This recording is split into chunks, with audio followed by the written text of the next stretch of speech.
জেলায় জেলায় সংকট সমস্যা তা থেকে উত্তরণের চ্যালেঞ্জ আর সম্ভাবনার কথা তুলে ধরতে চলছে ডিবিসি এক্সপ্রেস। বিশেষ এই আয়োজনে মতামত থাকছে তৃণমূল থেকে শুরু করে নীতি নির্ধারকদের। ডিবিসি এক্সপ্রেস আজ সারাদিন আছে পটুয়াখালী জেলায়। সিএসআরএম নিবেদিত ডিবিসি নিউজের বিশেষ আয়োজন ডিবিসি এক্সপ্রেস। আজ সারাদিনে আমরা রয়েছি পটুয়াখালী। এখন আমরা এই মুহূর্তে রয়েছি পটুয়াখালী জেলার বাউফল উপজেলায়। আমরা জানবো এই এলাকার কি কি সমস্যা রয়েছে এবং উত্তরণের কি কি করণীয় রয়েছে। আমরা শুরুতেই জানবো আপনাদের বাউফল উপজেলায় উন্নয়নের কোনো ঘাটতি রয়েছে কিনা বা আপনাদের আর কি কি প্রত্যাশা রয়েছে। আসলে আজ হচ্ছে ২৭ জুলাই। গত বছর ঠিক ১ বছর আগেই আমার ভাইয়েরা রাজপথে জীবন দিয়েছিল দেশের অবকাঠামোগত উন্নয়নের জন্য।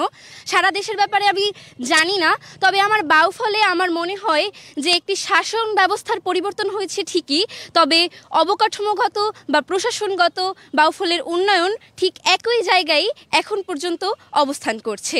আমার বাউফলে আশেপাশের যতগুলো ইউনিয়ন কিংবা আশপাশের সংলগ্ন উপজেলা থেকে স্বাস্থ্যসেবা নিতে আসে, তারা পর্যাপ্ত স্বাস্থ্যসেবা পায় না। ধন্যবাদ আপনাকে। আমরা আরেকজনের কাছ থেকে শুনে নেব যে আর কি কি সমস্যা রয়েছে আপনাদের এই উপজেলা, সংক্ষেপে যদি বলেন।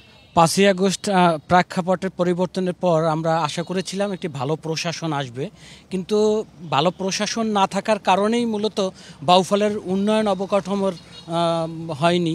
যেরকম আপনাকে আমি এই মুহূর্তে একটা প্রমাণ দেখাতে পারি। আমাদের স্থানীয় পাবলিক মাঠের পাবলিক লাইব্রেরিটি নির্মাণ করা হয়েছে ২ বছর আগে, অথচ এখন পর্যন্ত খুলে দেওয়া হয়নি। এর যে অবকাঠামো এগুলো ধ্বংস হয়ে যাচ্ছে। এটা আমলাতান্ত্রিক জটিলতার কারণে হয়তো হতে পারে। আপনি আর কি কি সমস্যার কথা বলবেন আর সম্ভাবনা রয়েছে কি আপনাদের এই জেলায় কোনো? আচ্ছা, 5ই আগস্টের পরে পরবর্তী বাংলাদেশ আমরা যে পর্যায়ে দেখতে চেয়েছি ওই পর্যায়ে, আর বিশেষ করে আমাদের বাউফলে যে উন্নয়নমূলক কার্যক্রম, এই কার্যক্রম ব্যাহত দিচ্ছে আমাদের যে ইওনো মহোদয় আছেন ইনি হচ্ছেন একজন ফেসিস্ট আমলের দোসর।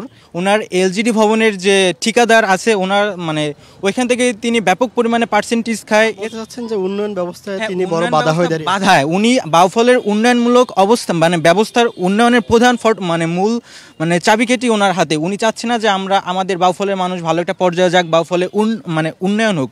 উনি নিজ থেকে এটা চাচ্ছে না, কারণ উনি আওয়ামী লীগের একদম দোসর।